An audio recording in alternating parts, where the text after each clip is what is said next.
کہ پچھلی قوموں نے کیا کیا مسٹیکس کی، کیا کیا غلطیاں کی، اور ان غلطیوں پر ان پر کیسے کیسے عذاب آئے، ان کو کیا کیا پنشمنٹس ہوئیں۔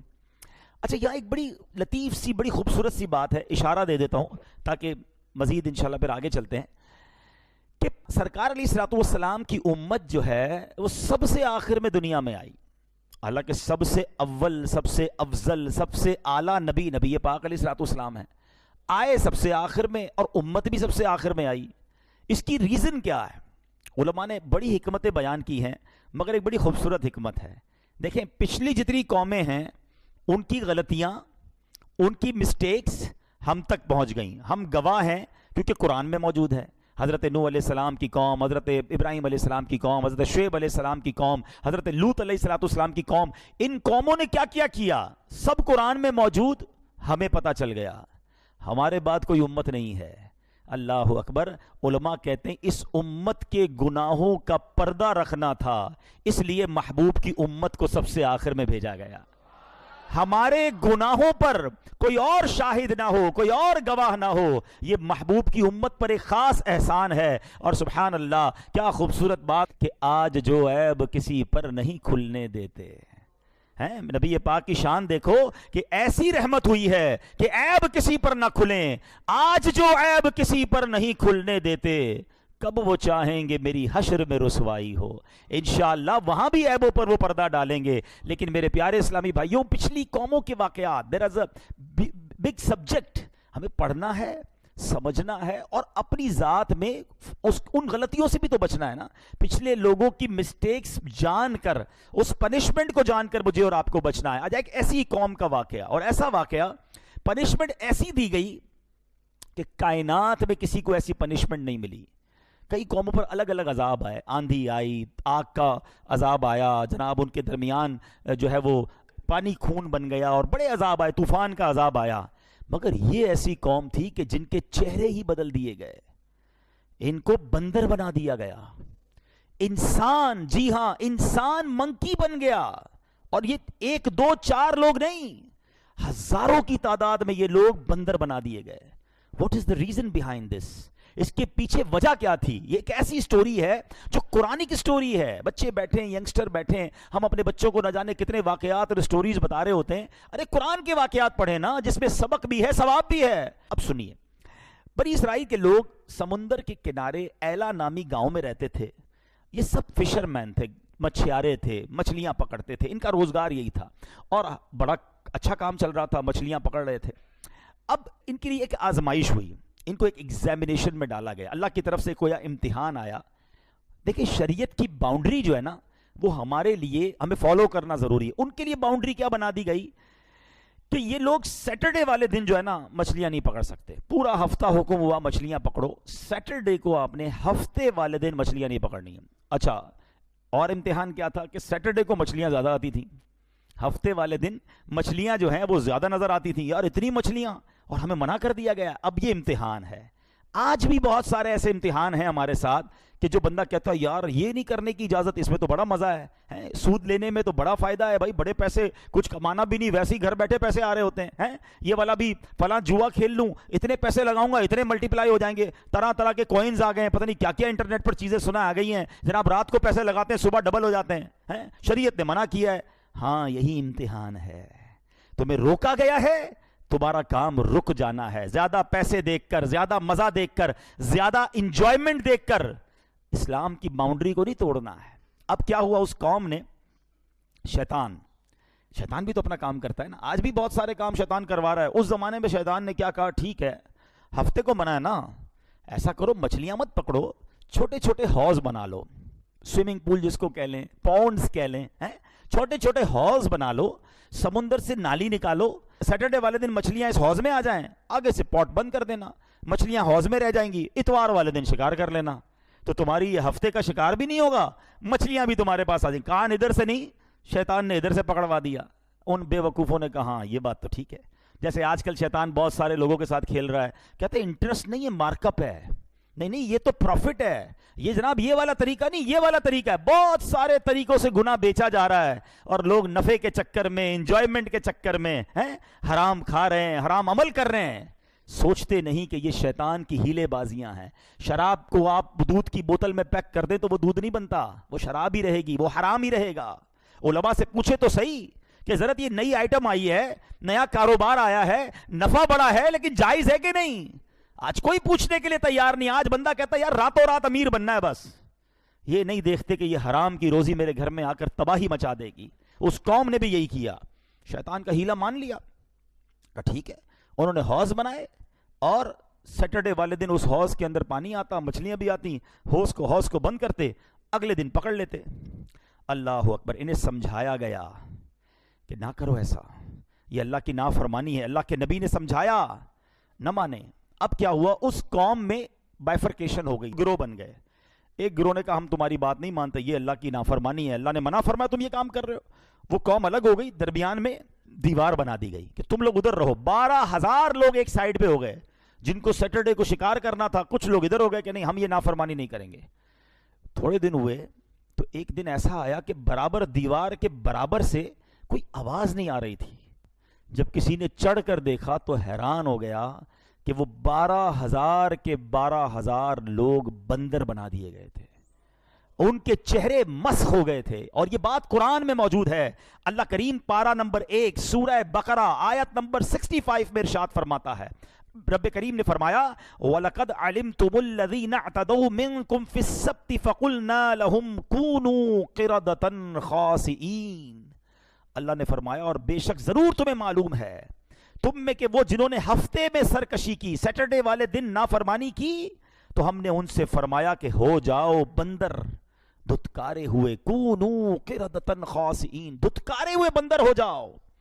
رب کی طرف سے حکم ہوا اور ان کے چہرے ختم, چینج ہو گئے. اچھا اب کیا ہوا, اب یہ 12,000 لوگ جب بندر بنے تو ایکچولی یہ رشتہ دار تھے نا, کوئی چاچا تھا, کوئی ماموں تھا, کوئی کزن تھا, کوئی ادھر تھا, کوئی ادھر تھا. اب یہ لوگ پریشان ہو گئے کہ میرا فیملی ممبر کون ہے. دروازہ کھول دیا گیا. یہ سارے بندر, کوئی کسی کے کپڑے جا کر سونگتا تھا, کوئی کسی کے پاس جا کر روتا تھا, کیونکہ بندر کو پتا تھا یہ میرا کزن ہے, کزن کو نہیں پتا چلتا تھا یہ کون ہے. یہ حال رہا ان کا. روایتوں میں آتا ہے 3 دن یہ لوگ زندہ رہے اور اس کے بعد سارے کے سارے مارے گئے, سب دنیا سے چلے گئے. اور یہ واقعہ ہسٹری میں باقی رہ گیا کہ یہ قوم بندر بنا دی گئی بیکاز آف ڈس اوبیڈینسی آف اللہ سبحانہ و تعالی. نافرمانی کی انہوں نے رب تعالیٰ کی. اس زمانے کے نبی نے انہیں سمجھایا تھا مت کرو ایسا, مگر وہ نہیں مانے. اے میرے پیارے اسلامی بھائیوں, یہ ہے اللہ کی نافرمانی کا انجام. آج لوگ کہتے ہیں یار کچھ نہیں ہوتا بھائی, معاذ اللہ. شیطان 2 طریقے سے کھیلتا ہے. ایک تو اللہ کی رحمت یاد دلاتا ہے, اللہ معاف کرنے والا ہے, یا بندہ کہتا ہے نہیں یار سبھی کرتے ہیں تو میں کر لوں گا تو کیا ہو جائے گا.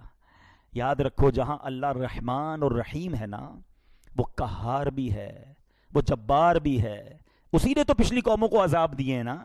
ہم سارے اگر عذابات کو قرآن میں پڑھتے تو کس کی طرف سے آئے تھے؟ وہ اللہ کی طرف سے آئے نا.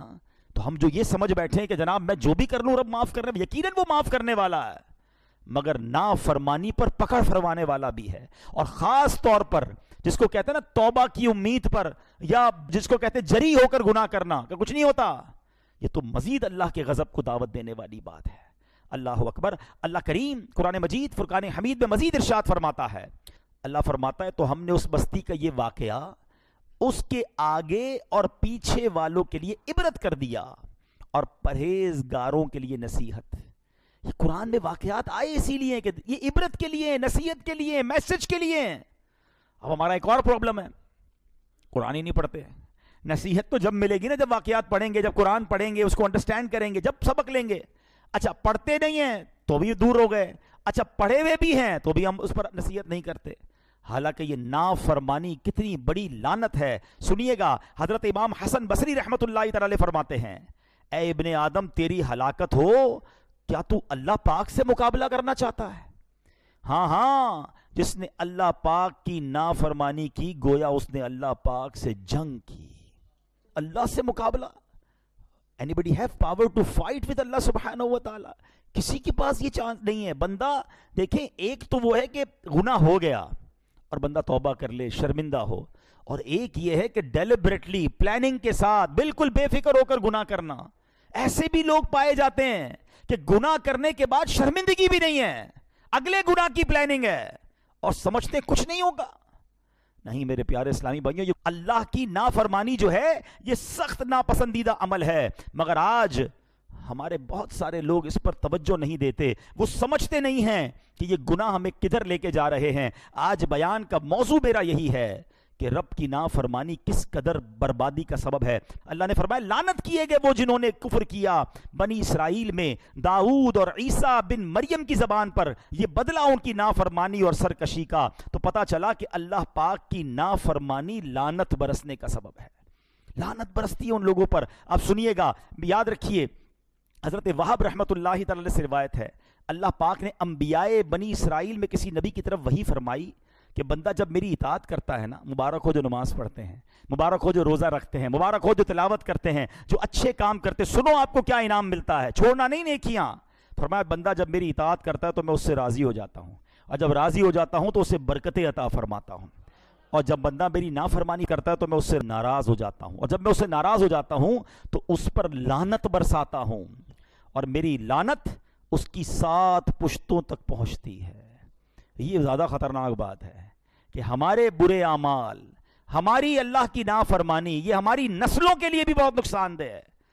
انسان کی نیکی جو ہے وہ اس کی نسلوں کے لیے فائدے کا باعث بنتی ہے۔ تو اے میرے پیارے اسلامی بھائیوں، بہت گناہ کر لیے، بڑی نافرمانیاں کر لیں، اب اللہ کی رضا والے کام کرنے ہیں اور زندگی ایسے گزارنی ہے جو رب کی نافرمانی میں نہ گزرے۔ ذرا سوچے نا، پچھلی قوموں میں کیا کیا غلطیاں کی تھیں ہیں، ان کے وہ گناہ کرتے تھے اور اس کے بہانے گھڑ لیتے تھے، سود کو منافع یعنی پروفٹ کہتے تھے، بے حیائی کو جدت کا نام، آج بھی ایسے لوگ ہیں کہتے ہیں نہیں جناب یہ تو ماڈرن لائف ہے، حیا پردہ جو ہے وہ دل میں ہونا چاہیے، اور بے پردگی کو فروغ دے رہے ہیں، بے حیائی کو فروغ دے رہے ہیں۔ کوئی کرتا ہے بے پردگی نہیں ہے جناب، یہ تو فیشن ہے۔ کبھی سوچیں وہ لوگ کہ تم کس کی نافرمان، موسیقی کو معاذ اللہ روح کی غذا کہتے ہیں، مندے کو کس طرح پروموٹ کر رہے ہیں کہ نہیں کچھ نہیں ہوتا۔ آپ سوچیں آج لوگوں کو تم منا لو گے، لوگوں کو چکنی چپڑی باتوں میں منا لو گے، نہیں بھائی میں انٹرسٹ کا کام نہیں کرتا، میں تو ذرا ہمارا کوئی اور طریقہ ہے، دنیا کو منا لو گے، اللہ کی بارگاہ میں پیش نہیں ہونا ہے، ادھر کیا جواب دیں گے؟ ذرا سوچئے، گناہ آخر گناہ ہے، اور جب رب ناراض ہوتا ہے تو بندہ برباد ہو جاتا ہے۔ اچھا اب پچھلی قوموں کے بارے میں آپ کو ایک سمری پیش کرتا ہوں، ذرا غور سے سنیے گا۔ قوم عاد، آج لوگ کہتے ہیں یار ہمارا بڑا نام ہے، بڑی طاقت ہے، بڑا خاندان ہے، بڑی سورس ہے۔ میں آپ کو ذرا پچھلی قوموں کی ایک سمری پیش کرتا ہوں، قرآن سے پیش کرتا ہوں۔ قوم عاد یہ کون سی قوم تھی؟ اتنے لمبے لمبے قد تھے، اوہو بڑے طاقتور، اللہ پاک نے مال و دولت سے بھی بڑا نوازا تھا۔ حضرت ہود علیہ السلام نے ان کو اللہ کی طرف بلایا، نہیں مانے، گناہوں پر باقی رہے، ضدی تھے۔ اب کیسا قہر آیا کہ آندھی کا عذاب بھیجا گیا، اتنی خشک اور سخت آندھی تھی کہ زمین سے اکھیڑ دیا گیا، سر کے بل گر جاتے، ٹکڑے ٹکڑے ہو گئے۔ قوم سمود آئی، یہ فن تعمیر کی ماہر تھی، ان کو بھی بڑی نعمتوں سے اللہ نے نوازا، بڑا مال و دولت تھا۔ حضرت صالح علیہ السلام نے سمجھایا، اونٹنی بھی پہاڑ سے نکال کے دکھا دی، ایمان نہیں لائے۔ پھر کیا ہوا؟ شدید زلزلہ آیا، یہ قوم بھی دنیا سے غائب ہو گئی، تباہ و برباد ہو گئی۔ نمرود کیسا رعب تھا، کیسا دبدبا تھا، تخت و تاج اللہ نے عطا کیا ہے، اتنا بڑا اس کو سلطنت ملی، مگر خدائی کا دعویٰ کرنے لگ گیا، نافرمان ہو گیا۔ اس کا حال کیا ہوا کہ مچھر کے ذریعے اسے ہلاک و برباد کر دیا گیا۔ فرعون، اس کی طاقت کا اندازہ کو خدا کہتا تھا اپنے آپ کو، اتنے بڑے بڑے فوجی تھے، اتنا بڑا بڑا لشکر تھا۔ آج کون ہے جو فرعون کا نام لینے والا ہے؟ میں اور آپ کچھ بھی نہیں ہیں، ہماری کوئی اوقات نہیں ہے۔ بڑے بڑے کرنو فر والے لوگ آئے ہیں جنہوں نے مقابلہ کیا اللہ سے، ہیں بڑے بے باک تھے، اپنے گناہ پر ڈٹے رہے اور سمجھتے تھے کوئی ہمارا کچھ نہیں بگاڑ سکتا، ان کی داستان بھی باقی نہیں رہی ہے۔